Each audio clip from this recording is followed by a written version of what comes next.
Nizim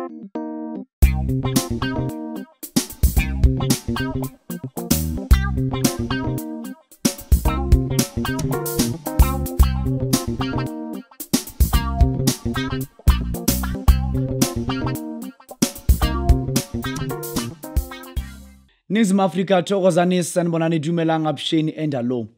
Mkhulu Hoti from 131 Marshall Street, Johannesburg CBD. Ilang tholakala khona ilang ngenza khona imisebenzi yami.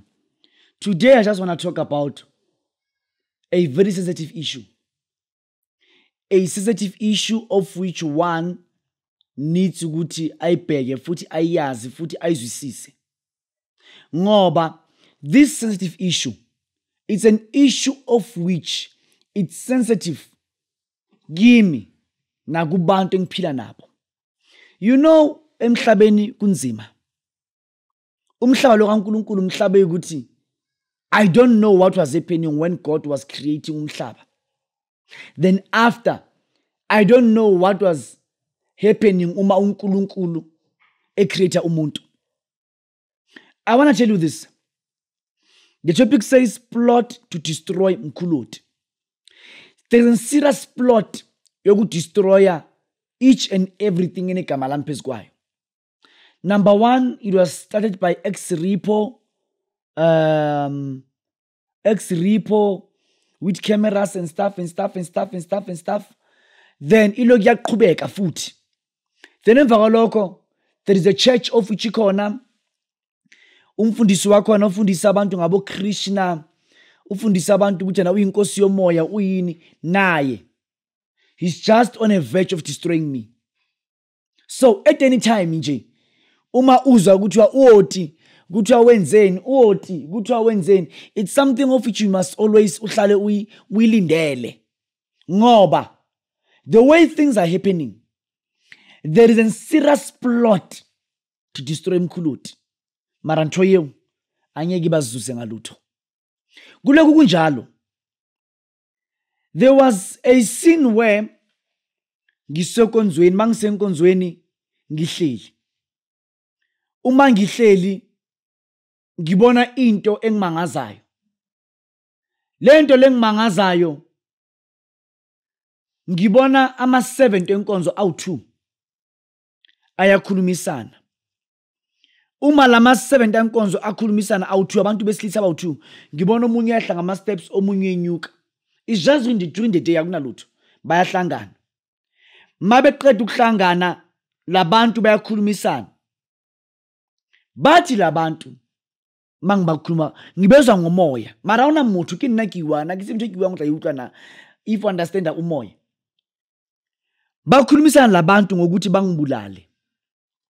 Uma labantu bekhulumisana ngokungibulala, lento lengilalele. Ethi umuntu kamoya kumina, umoya uthi kimi, labantu labafuna ukubulala bahlela labantu ukubulala.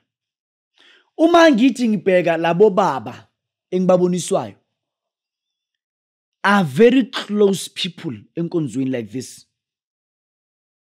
Abantu eyukuthi ngiyabarespecta ngenhliziyo yami yonke. Abantu eyukuthi angifuni lutho ngabo ngenhliziyo yami yonke.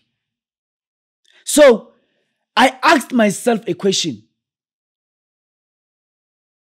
Ukuthi laba bantu laba uma ngibalaphile, ngibalungisile, ngibaqelele, ngibalwela for impilo zabo, ngiyenze ini izinto eziningi of which beze kumina beso ngashintsha impilo zabo like kathapelo ngilwa. Jigi kungayibona abajikayo abangivukela amandla ukuthi bona bangibulale. That's something of which ngizibuze yona. Even now today, I am still asking myself the very same question. Ukuthi kanti umuntu omnyama umuntu onjani? Then yabuya lento futhi ngiyilento ngibone oqala but I didn't take it seriously. Yabuya lento kwesibili, lento lemibuya kwesibili, yabuya lento le manje isi serious. Isi serious. Lento uma ibuya kwesibili, yabuya lento isi serious ngendlela emangazayo. Ngazibuza mina ukuthi how Hawu. Ngempela umuntu kodwa into enjani emhlabeni?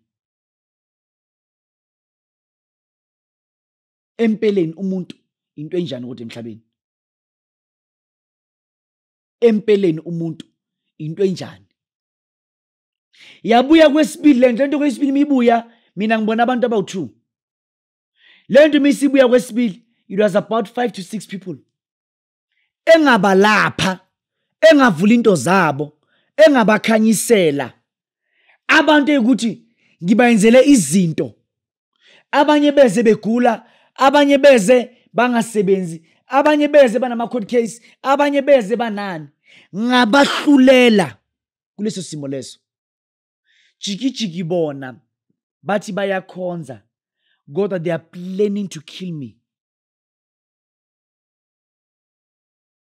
Bona bathi bayakhonza. God, they are planning to kill me. Bona bathi bayakhonza. Kodwa bona baplan ukubulala mina. Kuyake hlabona ka lefatsheng le nanoma umuntu ungamenzelani. Unganikeza umuntu ngaphambili nangasemlomeni kuyefana. Unganikeza umuntu ngaphambili nangasemlomeni kuyefana. Motho a khotsofale. Motho a khotsofale. Motho a lefatshe le o ka metsetsa eng? Ba bang ba bona ba tlile ba batla dintho. Kunemizi engisebenzile mina. Ngivala ukuthi leyo mizi leyo ingathengiswa. Ngivala ukuthi leyo mizi leyo kungabi into ezakala kule mizi leyo. Kodwa abantu still they are planning to kill me. I have been doing imisebenzi for abantu. Ngiphakamisa abantu, ngivula into zabo, ngibakhanyisela. Kodwa abantu bona they are planning to kill me. Abantu they are planning to kill me. Abantu abasizwa yimina. Abantu abasizwa imina. A plot to destroy Mkhulu Hoti. It's a spirit of which is roam around abantu. Ngisho nalabo engisonta nabo. Namanje ngithule nje ngiyahleka. Ngizakara ngitsibe nix. Ngizakara ngitsibe nix. Ngizakara ngitsibe nix. Kunabantu ukuthi ngibasizile. Bafune ijikijiki bafuna ukungibulala. Uyiphuzo rentho ngintwe jwang. Kile ba modimo ngizamani lena. Ngoba uyakhuluma.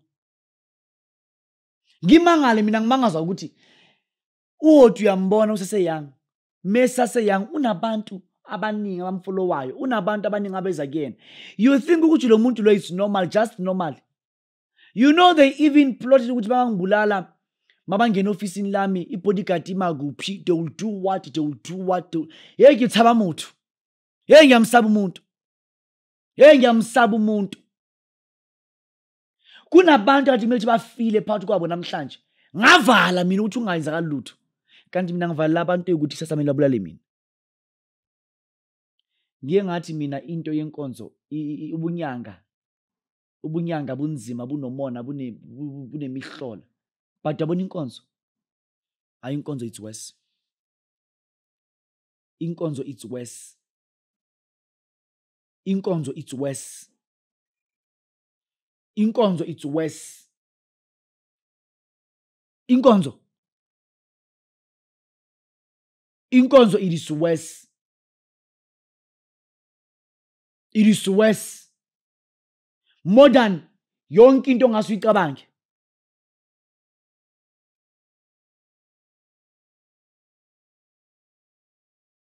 Inkonzo is worse. Worse. Inkonzo. Ungafela emanyaleni. This is Mkhulu Hoti from 131 Marshall Street, Johannesburg CBD. Mamela ngwaneso. Uma ufuna amadoda akhuluma nawe na uhleli phansi. Fika nemali engange 5,000. Ngizokuqaba ngalento. Iyenza ukuthi uzwe futhi ubone izinto ukuthi abantu bayazihlela ngawe. ijike futhi iyenze lento le ukuthi izinto zilethe kuwe uhleli. Kuloku njalo ungakhohlwa ngey-16 zika March ngizabe ngiphethe iconference yamadoda. Amadoda wonke azayo uphatha imali from 600, 1000, 1.5 depending on your situation ukuthi kanjani. Then afterwards ngey-16 zika March, the very same day, abo mama uyafika ngizabe ngiphethe iconference yabo mama ngo-12. Iconference yomama ngizabe ngiyiphethe ngey-16 zika March.